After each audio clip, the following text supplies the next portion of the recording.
baboy. Kasi I am hungry. Ito yung baboy. Ayan. Nilagyan ko din siya ng carrots. And potato. Tapos, of course, hindi ako marunong gumawa ng kaldereta na from scratch. Kaya kailangan ko ang mamasita. Mamasita. Ayan. Luto tayo. Kasi baboy siya, kailangan ko muna palambutin yung baboy. Ayan. There. Kaya ko lang siyang lumambot.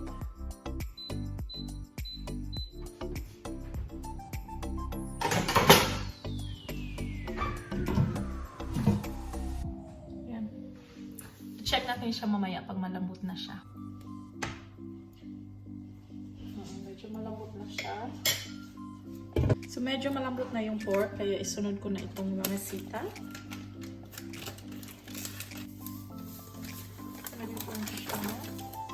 Hindi ko siya dinadirect doon sa pot. Kasi gusto ko mag-mix siya ng maayos. So, lalagyan ko lang siya ng tubig. Ito.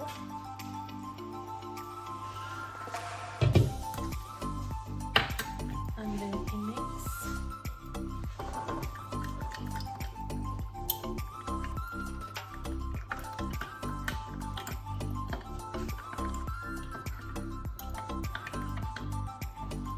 Ilagay siya. So, nakalagay na yung mamasita mix sa kaldereta. Kaya ilagay ko na rin yung potato.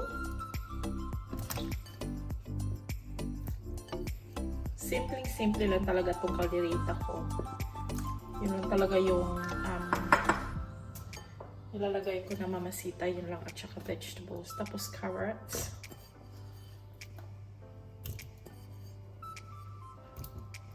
And then, takpan ko lang yan. Iyan ko lang yung carrots at saka yung potato na lumambot.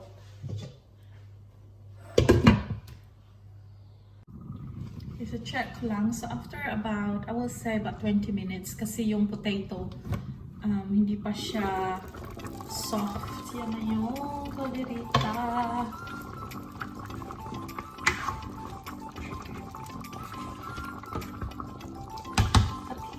Magiging buo yung kaldereta ko pag walang cheese. I love my kaldereta with cheese. Put ko lang this. Mag-break ko ako ng cheese.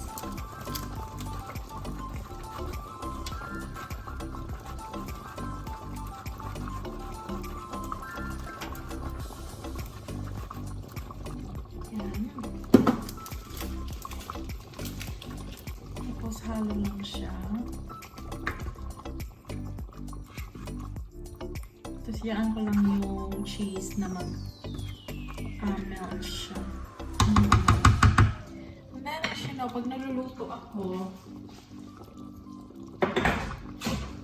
kailangan may sugar. See, balance the flavor.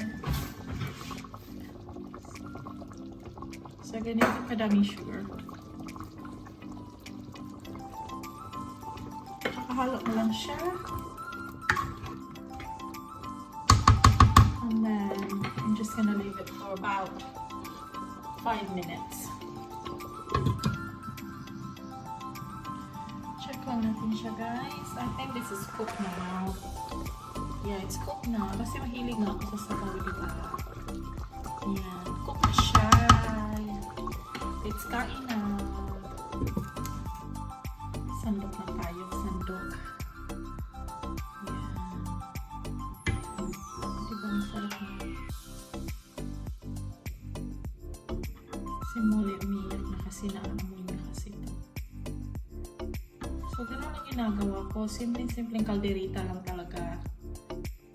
Ilang ingredients lang ba? 4 na ingredients. No, 5. With cheese. Ito lang ginagawa ko talaga. Kapag Ayoko ng maraming chichibureche. Yan. Kaya kain tayo guys. My pork caldereta. Yummy, yummy. Kain tayo.